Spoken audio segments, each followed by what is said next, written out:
Essa disciplina de algoritmos, né, eu acho que alguns alunos já fizeram ela e outros estão fazendo pela primeira vez, né. Eu vou começar apresentando a disciplina, principalmente a ementa da disciplina, né, e eu não vou mostrar aqui na tela para vocês, eu vou só abordar alguns pontos da ementa, porque ela vai estar disponível para vocês no app. Ela ainda não está, mas vai estar lá tudo certinho, então vocês podem reler com calma. Mas eu vou abordar os principais pontos e também apresentar vocês ao Gabriel, né? Já está no grupo, acho que chamou vocês lá até. Então, ele vai ser o monitor dessa turma de vocês, de algoritmos. Então, para dúvidas mais simples, como resolver algum exercício, alguma dificuldade, né, com algum comando, alguma coisa assim, vocês podem chamar ele até para talvez interagir com algum ambiente, né, que a gente vai usar depois. Mas então vocês vão ter ele tem vai ter algum horário disponível durante a semana para fazer esses atendimentos, né, que vai combinar com vocês. E para dúvidas mais complexas, né, a gente tem esses encontros síncronos que eu pretendo que sejam semanais, tá?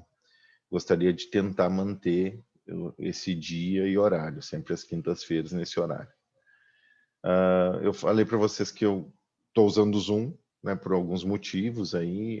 Também tentei usar outras plataformas, mas o Zoom ele tem algumas facilidades quando eu estou dando aula. Por exemplo, alguns sistemas desses para a gente fazer aula síncrona, quando algum aluno manda mensagem eu não vejo, porque ele some toda a tela e aparece só a tela que eu estou fazer uma apresentação ou com outro programa aberto. Então tem que ficar trocando janelas. Esse aqui eu consigo ver as notificações junto, né, com o que eu estou apresentando. Então também facilita. Mas a parte ruim, e aí que eu preciso que a turma sempre se atente, é sempre ingressar no horário, porque o Zoom, como eu não tenho a conta paga, eu estou usando a conta gratuita, ele tem limitação de 40 minutos. Chegando aos 40 minutos, ele vai parar de gravar automaticamente e vai encerrar a aula. Tá? Eu pretendo ficar a maioria das aulas dentro desse tempo, tá? De 40 minutos. Então, aí, eu acho que é um tempo bom, como vocês podem rever, né? Geralmente em sala de aula a gente leva mais tempo porque repete quando algum aluno pergunta, alguma coisa. Aqui, como vocês podem rever em outros momentos, vai ficar disponível, né? Eu tento reduzir um pouquinho o tempo e, ao mesmo tempo, disponibilizar outros materiais. Então, muitas vezes algum aluno tem com diferentes maneiras de explicar, ele tem de entender melhor quando tem dificuldade. Então, às vezes eu explico de uma forma, mas eu coloco outro vídeo com a explicação do mesmo conteúdo de um outro professor, ou algum outro material de texto, né? Vai estar disponível lá no AVA. E aí, às vezes, se tem dificuldade com a minha explicação, às vezes com a explicação do professor, pode entender melhor, ou as duas serem complementares, né? Então, acaba que vocês têm um pouco mais de material e complementa essa carga horária também, tá? Bom, sobre o plano de ensino da disciplina, tá, de algoritmos e programação de computadores, ela tem 32 horas teóricas e 32 horas práticas. Tá? Essas aulas práticas, quando a gente tem aulas normais, né, não é a situação agora, elas são feitas no laboratório. Mas, para nossa sorte, essa disciplina, o que a gente precisa para fazer a carga horária prática é de computador. Ou até o celular, tem gente que utiliza o celular e consegue fazer. Dá mais trabalho, mas consegue. Então, se vocês estão participando dessa aula agora, é porque vocês têm algum dispositivo que vai permitir vocês desenvolver as atividades da aula, tá? Dessa disciplina. A ementa da disciplina, então, são conceitos básicos de organização de computadores, construção de algoritmos e representações em pseudocódigo e linguagem de alto nível, desenvolvimento sistemático e implementação de programas, algoritmos iterativos e recursivos, estruturação, depuração, testes e documentação de programas e resolução de problemas. Tá? A justificativa para existir essa disciplina, né? E aí depois eu entro em algumas outras justificativas, mas a que consta na ementa é que a disciplina de algoritmos de programação de computadores é a primeira disciplina que o aluno dos cursos de engenharia da Faculdade de Engenharia de Várzea Grande terão contato com raciocínio lógico, temáticas, técnicas de resolução de problemas computacionais e de implementação em linguagem de programação. O conteúdo deve, portanto, abordar os aspectos básicos de algoritmos de desenvolvimento de programas, que são os conceitos básicos de algoritmos, variáveis, expressões, estruturas de seleção e repetição, funções e recursividade. Tá? E aí, devido à pandemia, agora são adotados métodos de ensino para viabilizar aulas exclusivamente de forma remota. O objetivo da disciplina, então, é apresentar ao aluno uma visão geral sobre o projeto de implementação de algoritmos, né, fazendo com que o aluno desenvolva a capacidade de analisar problemas e criar soluções lógico-formais, né, e apresentar técnicas computacionais para a resolução de problemas. Que tipo de problema? Problemas que a gente consegue resolver computacionalmente, né? Claro que para essa disciplina, disciplina introdutória, são problemas mais simples, tá? Objetivos específicos da disciplina: apresentar uma definição formal de algoritmos, discutir a importância desse conceito e a resolução de problemas de engenharia, apresentar noções sobre organização de computadores e modelos computacionais, estudar formas de representação de informação em computadores e desenvolver habilidades úteis à construção, implementação, simulação e testes de algoritmos iterativos e recursivos. E aí, para a gente atender esses objetivos e considerando a ementa da disciplina, a gente segue o conteúdo programático. Qual conteúdo a gente vai ver nessa disciplina? Eu não vou detalhar tanto o conteúdo, porque eu disse que vocês vão ter esse documento depois disponível lá no AFA, assim que ele for homologado. Tá? Mas eu dividi o conteúdo em 4 unidades. Tá? A primeira unidade são conceitos iniciais, e aí vai desde modelagem computacional, definição formal de que é um algoritmo, variáveis, expressões lógico-aritméticas, comandos de entrada e saída, é a parte básica dos algoritmos. Tá? A unidade 2 são de estruturas condicionais. Tá? Muitas vezes, dentro do programa, dependendo de determinadas condições, a gente tem que executar um cálculo ou outro, ou proceder a determinada ação ou processamento ou outro. Né? Então, essas estruturas que vão nos dizer o que acontece. Como, por exemplo, eu quero saber se, num banco, dado um cadastro de um determinado cliente, eu quero saber se libera ou não um empréstimo. Tá? Então, eu tenho que avaliar essas condições para saber se o empréstimo que ele está solicitando é liberado ou não. Se ele é liberado, tem uma série de processos que tem que acontecer. Se ele não for liberado, tem outros processos que tem que acontecer. Então, essas estruturas condicionais vão nos permitir, baseado numa condição, a gente determinar quais instruções vão ser executadas. Tá? Já a unidade 3 são estruturas de repetição. Uma das principais vantagens do computador é a gente eliminar processos repetitivos. Né? Por exemplo, eu quero dar a situação final de alunos com relação à disciplina, se foram aprovados ou não. Tá? O cálculo da nota dos alunos, a nota final, é o mesmo para todos eles. Eu posso fazer um por um todo o cálculo e repetir para cada aluno. Ou eu posso usar estruturas de repetição, como o cálculo é exatamente o mesmo, eu posso fazer uma vez só esse cálculo e mandar ele repetir para todos os alunos, por exemplo. Então, até porque se eu mudar alguma coisa na forma com que esse cálculo é feito, eu mudo para todos os alunos de uma vez só, não tem que mudar um por um. Então, essas estruturas de repetição são bem úteis, tá? E esse é o módulo 3, a unidade 3, desculpa. E a unidade 4 é estruturas homogêneas e funções. Tá? Estruturas homogêneas é um pouquinho mais complicado, eu não vou me aprofundar agora, tá? Eu vou deixar para quando a gente chegar realmente lá. E as funções são formas da gente dividir o programa em um problema grande em problemas menores. Então, cada parte do problema a gente pode resolver com uma função diferente, e isso facilita na organização, na lógica do nosso código e até na implementação mesmo, na reutilização de código, é uma série de características que a gente vai ver futuramente. Então, seriam essas 4 unidades, né? A metodologia da disciplina, então, o conteúdo vai ser abordado através de vídeos, né? Obviamente, por causa da situação em que a gente está, né? Dessas aulas remotas. Tanto vídeos de encontros síncronos, como a gente está agora, e que depois vão ser disponibilizados também para ser assistido de forma assíncrona, quanto materiais assíncronos mesmo, né? Sendo material de texto, lista de exercícios, ou mesmo vídeos que eu crio de algum conteúdo, ou vídeos de outros autores também, tá? Para complementação.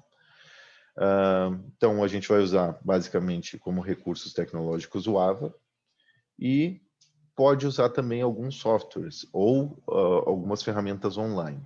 Tá? Entre elas, a gente tem o GDB Online, que é um compilador da linguagem C e de outras linguagens, mas a gente vai trabalhar com C nessa primeira disciplina, né? E mesmo vocês não instalando nada no computador, vocês acessando esse site, vocês conseguem programar no site e ele fazer a saída. Então, para essa disciplina, ele resolve o problema sem precisar de instalação de nada. Mas eu recomendo que vocês instalem. Tá? Eu utilizo aqui o CodeBlocks, vocês podem usar outra ideia de programação em linguagem C. Né? Os links, tanto para essa ferramenta online quanto para baixar o CodeBlocks, eu vou colocar também no aba depois. Tudo que a gente vai usar aqui, todos são licenças de software, né? São freeware, né? Ou não precisa pagar nada para utilizar. E também vai ter a gente vai usar um sistema de submissão de trabalhos, na verdade exercícios, né, de qualquer tipo, mas o trabalho vai ser cobrado lá também, que é o Run Codes. Tá? A turma não foi criada no Run Codes ainda, mas ela será criada, não foi criada ainda porque a gente não tem nenhum exercício, então eu deixei para quando a gente tiver o primeiro exercício, eu já colocar ele lá no Run Codes para vocês, e aí eu entro junto com vocês aqui de modo síncrono, como a gente está fazendo agora, para mostrar como é que a gente interage dentro dessa ferramenta, como é que vocês vão postar os exercícios. Mas, basicamente, vai ter um enunciado, vocês vão ter que programar, né, resolver um problema programando em linguagem C. Vocês vão postar esse código dentro da ferramenta e ele já tem casos de teste.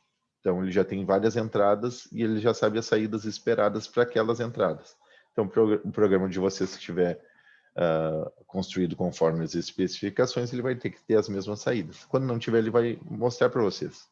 Para essas entradas deveria ter essa saída, mas o programa de vocês apresentou outra. Então, vocês mesmos conseguem ver no que estão errando. Isso é importante. E a gente vai ter um trabalho final da disciplina que vai ser postado lá para fazer a correção automática também, auxiliar detecção de plágio, alguma coisa assim. Tá?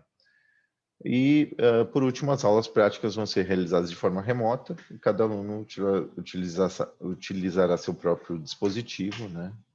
Como a gente não tem opção de utilizar laboratório agora, mas aí nessa parte a gente vai ter esses encontros síncronos em que eu posso auxiliar vocês, e também o Gabriel, que é o monitor, né?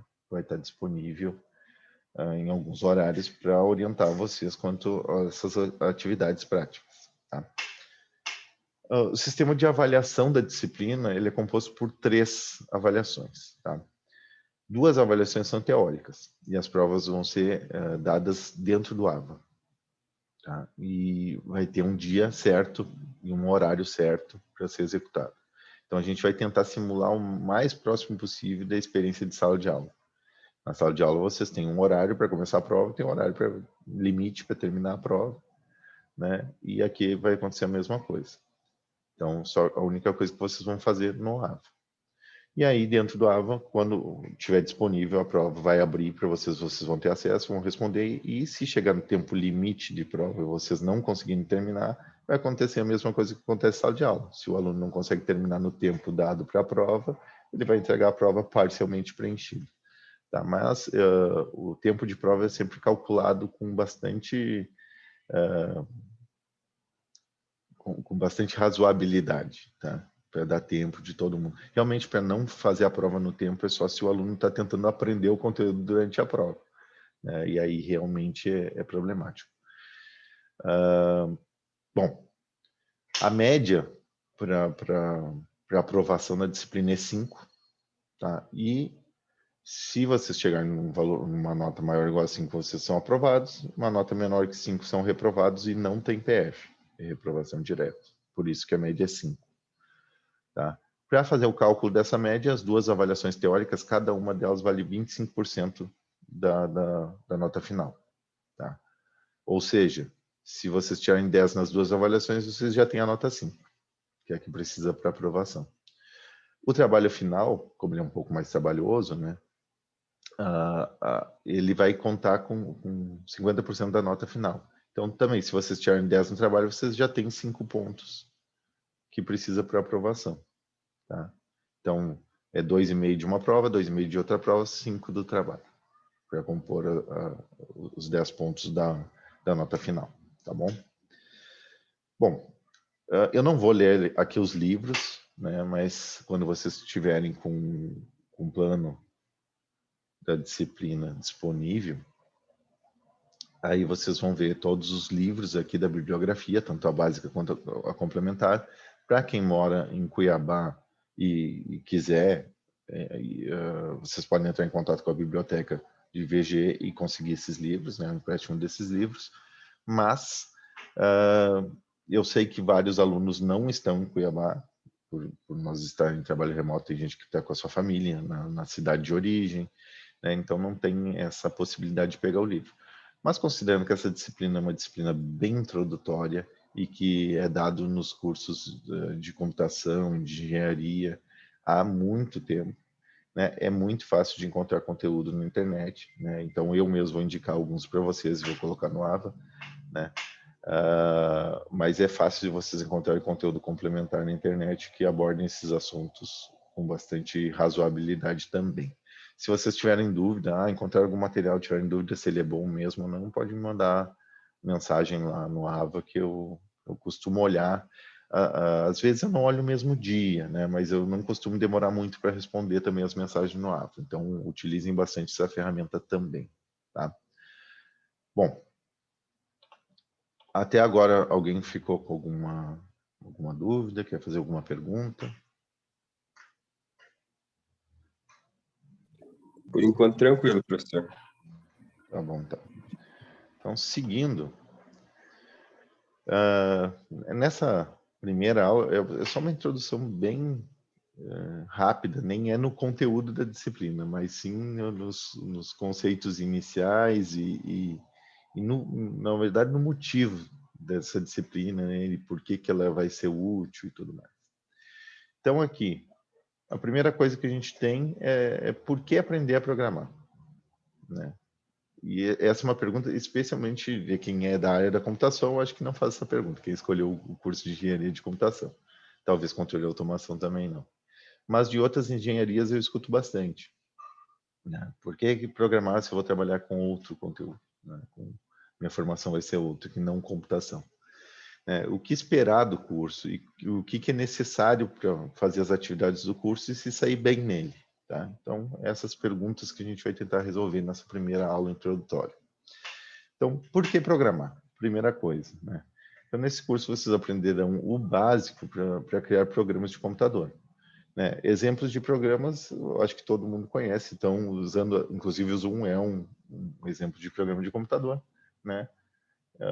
Então, acho que todo mundo conhece e utiliza alguns programas aí. Então, vocês vão saber como cria alguns programas, mas os programas básicos, obviamente, né? Então, na primeira disciplina, bem introdutória. E programar é uma atividade básica de cientistas de várias áreas, né? Especialmente das exatas, mas de outras áreas também, né? Dependendo da pesquisa que se faz, e de engenheiro, de qualquer engenharia, tá? Hoje em dia é imprescindível. E assim, muita gente pergunta, né, por que, se eu não sou da computação, por que programar? Né? E eu disse que é de todas as engenharias, mas por que isso? Porque como engenheiro você deve ser capaz de automatizar algum processo, que hoje não é, né? Então, se você pode criar programas para gerenciar e automatizar algum processo que hoje é manual, você pode identificar isso. Né? A gente faz algo de forma manual e que eu consigo, através de um programa, resolver isso ou melhorar o meu processo. Tá? E vocês, sabendo programar, vocês vão ter uma base boa para isso. Como engenheiro, você deve ser capaz de desenvolver novas ferramentas e protótipos também. Então, para criar essas ferramentas e protótipos, você deve fazer simulações computacionais para fazer testes preliminares, tá? Outro ponto é que você poderá enxergar situações onde solução computacional pode trazer benefícios, né? Se você não sabe nem programar, às vezes você não identifica as soluções em que uma solução computacional pode ser boa, né? Você já sabendo um pouco de como funciona, mesmo que você não programe a solução final, mas você já fazendo uma disciplina, já tendo uma base, você sabe, ó, isso aqui é possível de resolver computacionalmente, e isso te dá a capacidade de interagir e definir melhor o problema para quem realmente vai implementar. Então, se você não é da área da computação, mas tem um mínimo de programação, você sabe conversar com as pessoas que vão realmente programar essa solução para você. Tá? Também você deve propor uma hipótese e testá-la computacionalmente. Isso é bem comum, principalmente quando se trabalha com pesquisa, né? Então, em vários casos onde os sistemas podem ser modelados matematicamente, são criados programas para fazer simulações do sistema para a checagem de uma hipótese. Tá? Você deverá resolver sistemas de equações complexos que não necessariamente podem ser resolvidos por softwares padrão. Então, existe um software hoje em dia que ele é capaz de resolver muita coisa, mas esse seu problema específico, que envolve equações complexas, o software não vem com uma ferramenta que resolve isso. Então, você precisaria desenvolver a sua própria ferramenta para aquele caso. Tá? Também essa noção de programação vai dar esse embasamento que você precisa para isso. E o que esperar do curso, então? Tá? Vocês poderão aprender o básico para desenvolvimento de programas utilizando a linguagem C. Tá? Por que a linguagem C? É uma linguagem antiga já, né? E por que não começar, talvez, com uma linguagem em português? Né? Que é outra coisa que, às vezes, alguns alunos questionam. Bom, existe uma linguagem em português que ela é basicamente para estudo e ela não é aplicada na prática para resolver problema nenhum. É só para ensinar alunos a programar. Daria para começar com essa linguagem em português? Sim. Qual o problema? A gente precisaria de mais tempo.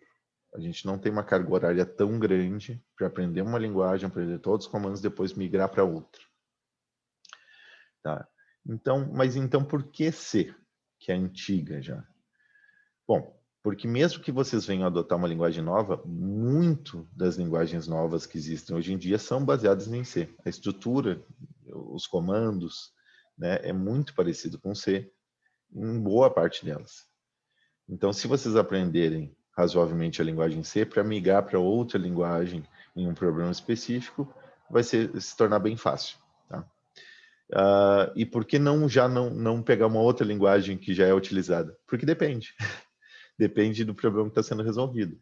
Como um engenheiro de computação pode usar uma linguagem em determinado problema, um engenheiro químico pode usar outra linguagem em outro problema, né? E não tem como ensinar uma só que consiga atender todo mundo. Né? A que mais se adequa a esse propósito é realmente a linguagem C, como ela é base para várias outras. Né? E mesmo o mesmo engenheiro, dependendo do problema que ele vai resolver, ele pode usar linguagens diferentes também. Né? Então, é difícil a gente falar em linguagem. Fora que não adianta aprender uma linguagem que hoje é muito usada, porque daqui a 5 anos, quando você estiver no mercado de trabalho, talvez ela já não seja mais utilizada. Isso muda muito rápido. Já a linguagem C é bem mais estável. Outra vantagem dela é que ainda hoje ela é muito utilizada, especialmente quando a gente precisa interagir com equipamentos, né, industriais, por exemplo. Então, ela tem uma programação de baixo nível, que a gente fala, de interagir com sensores, com máquinas, que facilita a utilização e a interação com esses equipamentos. Né?